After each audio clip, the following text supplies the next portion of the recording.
ZABoxingNation breathes and breaks down. We had a phenomenal weekend. We're covering the full results from last night, all the stacked main cards, including Claressa Shields defending her undisputed crown, Xander Zayas making history, and Bruce Shushu Carrington positioning himself for a world title shot. Plus, we've got upcoming big matchups to get hyped for, and then your favorite segment on this day in boxing history. Let's break this all down.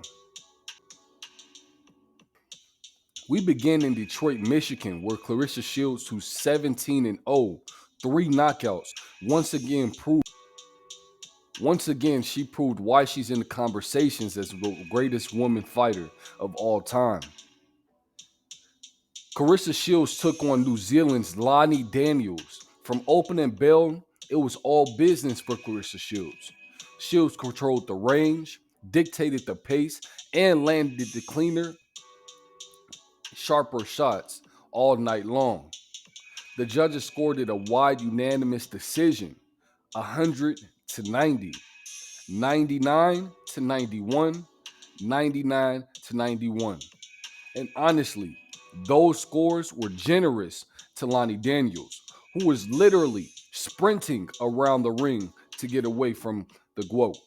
What stood out was Claressa Shields' use of her feints, the jab, and the way she was setting up the right hand. She neutralized all of that. She kept her composure, she stayed defensively sound, and finished strong. This was a complete 10-round masterclass. With this win, Claressa Shields remains the undisputed queen, holding the WBC, WBA, IBF, and WBO titles. She hinted that she would love to go back and fight Laila Ali.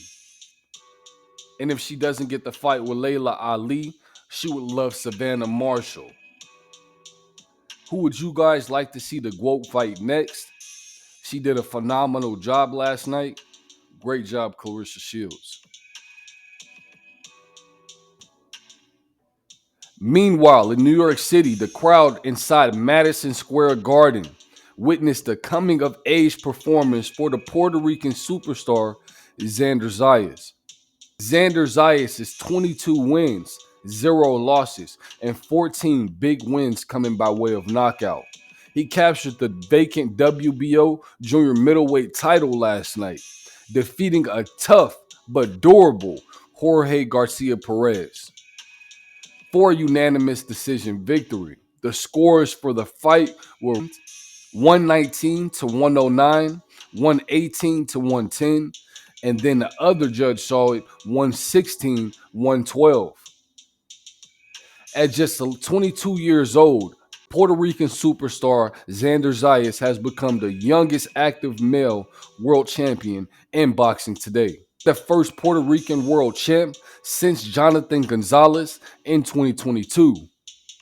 His sharp jab, calculated pressure, and body work showed levels far beyond his age. This wasn't just a win, it was a statement. He showed poise under pressure, adjusted when Jorge Garcia Perez pressed the pace, and he closed the show strong. Puerto Rico has its next superstar, and the junior middleweight division better take notice. Tim, Zoo, Sebastian Fundora, Brian Mendoza. These are all guys that Xander Zayas called out after his last fight with Jorge Garcia Perez. I believe that Sebastian Fundora is a bit of a step too far for the Puerto Rican superstar at this moment. I think that Tim Zoo would be the perfect fight for Xander Zayas or even Brian Mendoza. Let me know how you guys feel about these fights in the comments below. Who would you guys like to see the Puerto Rican superstar Xander Zayas fight next? Next up, we have the featherweight who's extremely slick, and Bruce Shushu Carrington, who's now 16 wins, 0 losses, and 9 big wins coming by way of knockout. He put on a complete boxing masterclass last night. He took on Mateus Heita in the WBC Eliminator. Carrington didn't just win the fight. I believe he dismantled Heita without ever needing to get in a real brawl with him.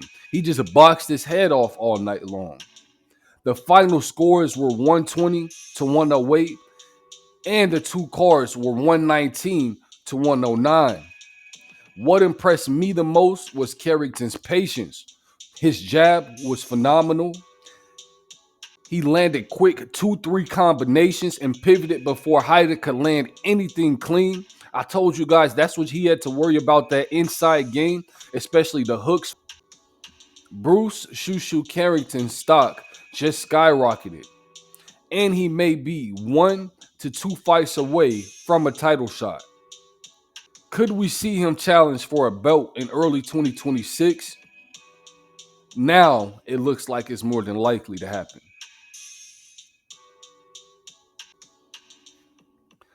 Now, the undercard highlights. We have Tony Harrison, who showed a veteran poise in this fight with Edward Diaz. The scores were 96 to 93, 97 to 92, and 98 to 91. He may not be on the elite level anymore, but he's still a dangerous gatekeeper. Great job, Tony Harrison. Bryce Taylor remains the undefeated with a shutout unanimous decision win over Robert Sims. It was a smooth performance, and he was completely poised the entire night, and he made it look easy, especially for a big man. Great job, Bryce Taylor. Then we have Samantha Worthington, who captured the interim WBA super lightweight title. This was a close fight, but I feel that she did enough. Now, for your favorite segment on this day in boxing history, July 27th, 2012, a young 17-year-old Claressa Shields stepped onto the Olympic stage in London and made history by becoming the first ever female Olympic boxing champion. Her gold medal win in the middleweight division didn't just cement her legacy, it changed the game forever. Women's boxing was finally on the Olympic map, and Shields was the undeniable trailblazer. Claressa Shields is now undisputed in multiple weight classes as a pro and still headlining fight cards. What she started in 2012, she's still building on it. A true icon of the sport. Now let's pivot to what's coming and the boxing calendar that's heating up. We have Canelo Alvarez versus Terrence Bud Crawford September in Las Vegas. The fight we've all been waiting for. Can Terrence Bud Crawford become undisputed in 3 weight classes? Or will Canelo's experience and power at 168 pounds be too much for Terrence Bud Crawford? Let me know in the comments below. Then we have Naoya Inoue versus Akhmadaliev September 14th in Japan. This is going to be a unification fight at super bantamweight, 2 elite technicians, both with knockout power. I believe that this is a must watch. Mark your calendars. Then we have Moses Itauma versus Dillian Whyte August 16th in Riyadh.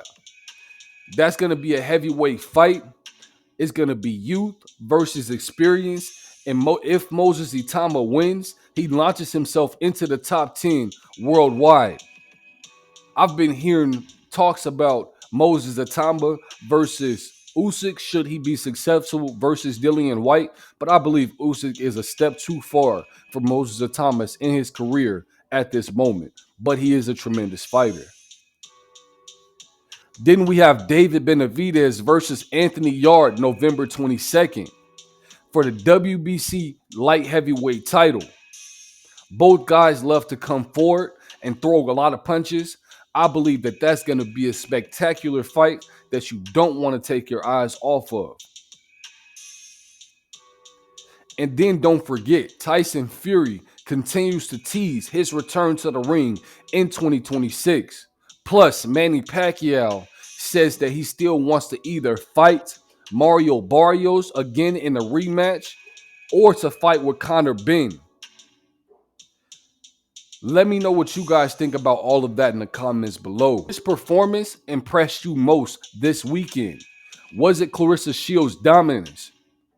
Xander Zayas making history? Bruce Shushu Carrington's sweet science performance? Drop your thoughts in the comments below. I'll respond to everybody. Don't forget to like, comment, share, subscribe, and turn on post notifications so you never miss out on an update. This is ZABoxingNation, where champions get analyzed and legends are made. And if you're new here, keep your hands up, and I'll catch you on the next one.